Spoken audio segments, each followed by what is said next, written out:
네, 최근에 인도네시아 자카르타에서 열린 북한 주민 인권 개선 행사에 북한 외교관들이 들이닥쳐서 회방을 놓은 일이 있었습니다. 네, 북한이 그제 이정률 인도네시아 대사를 해임하고 안광희 신임 대사를 임명했다고 발표하면서 어떤 의미가 있는지 여러 가지 관측이 나오고 있는데 이 내용도 이어서 짚어보도록 하겠습니다. 네, 김주환 기자.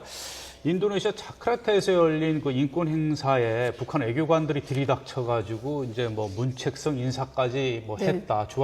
주 북한 인도네시아 대사가 경질됐다. 이런 이제 외신이 들어오고 있는데 김 기자가 볼 때는 어떻습니까? 일단은 그 인권 문제에 관해서는 북한이 가장 아파하는 거죠. 물론 이번에 인도네시아 저런 해프닝뿐만 아니라 유럽 일부 국가에서도 그랬고 유엔에서도 그렇고 이제 북한이 기본적으로 유엔 회원국인 동시에 인권 관련 국제 규약 한 서너 군데도 가입이 돼 있는 상태입니다. 그럼 유엔이나 이런 국제사회에서는 그 북한이 인권 문제가 개선됐다면 증명을 해라라고 하지만 탈북자들 증언을 보면 여러 가지 수용소 문제 있거든요. 네. 이게 결국은 북한이 제일 싫어하는 최고 존엄에 대한 통치력의 훼손으로 북한은 판단하고 있기 때문에 이 문제에 대해서는 북한 각국, 전 세계 각국에 나가 있는 북한 외교관들은 본인들이 평양 당국의 지시가 없더라고 하더라도 본인들을 위해서는 이 문제를 사전에 막지 못하면 굉장히 큰 그런 본인의 과실이 되기 때문에 북한 외교관들 요즘 참 힘들 겁니다. 네. 인도네시아가 동남아시아에서 영향력이 큰 나라로 알려져 있어서일까요? 북한이 좀 인도네시아 대사를 교체할 만큼 좀 민감하게 반응하고 있는데 특별한 이유가 더 있습니까?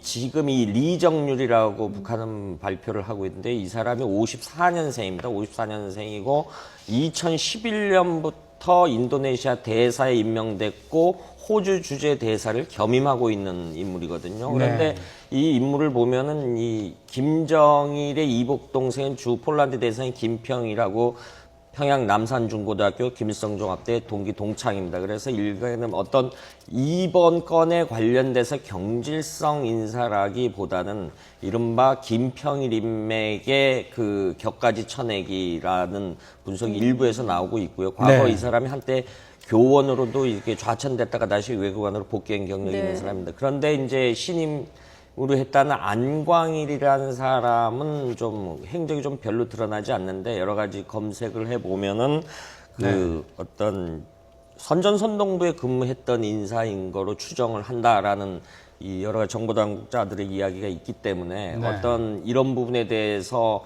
좀 막기 위해서 안광일이라는 새로운 국장급 인사겠죠. 북한 외무성 그 정도 인물을 교체시키지 않았냐. 물론 이제 인도네시아 정부의 아그레망도 있어야 되고요.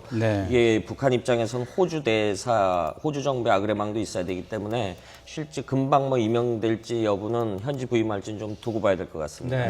이 북한의 인권 문제가 이제 미국뿐만 아니라 세계 곳곳에서 이제 거론이 되고 이제 공개적으로 이제 또 증언을 하는 이 사례도 많아지고 있는데 특히 인도네시아는 이 대북 인권 유엔 결의에 찬성표를 던지지 않은 이 북한의 우방국 가운데 하나 아니었습니까? 이 러시아, 중국, 수단 이런 나라와 짐바브웨, 짐바브웨까지. 근데 이번에 이렇게 조금 북한 외교관들이 인권 행사에 들어와서 해방한 것에 대해서 좀 불쾌한 심경을 나타내는 데 대해서 북한도 좀 당혹스럽지 않을까요?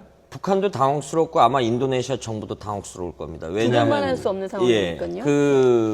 지금 인도네시아 검찰총장을 지낸 분이 유엔 인권 관련 대사에 임명이 됐다는 이런 부분이 있기 때문에 이거는 이제 일종의 거버넌스 외교라고 하거든요. 거버넌스 외교대 협치라고 번역을 하는데 이런 외교, 유엔 다자무대 외교이기 때문에 인도네시아 정부도 여러 가지 국제 관계가 있기 때문에 북한하고 친하다 그래서 무조건 북한 편을 들어줄 수 없는 부분이 있죠. 그런데 북한의 입장으로서는 이 행사가 16일 날 자카르타에서 막았는데 18일 날 반동에서 할 때는 못 막았거든요. 그런데 이게 근데 4년째 지금 정례적으로 해오고 있는 행사지 반동의 의미가 북한에서는 굉장히 비동맹 외교에서 북한 외무성 조직국에 보면 비동맹국이 따로 있습니다. 그 정도로 비동맹 외교에 관심을 두고 있는데 1965년도에 반동회의 때 김일성이가 김정일을 데리고 갈 정도로 비동맹에 중점을 두고 있는데 좀 상징성이 강한 나라인데 북한 나라로서는 인도네시아에서 이런 일이 벌어지니까 북한은 굉장히 곤혹스럽습니다.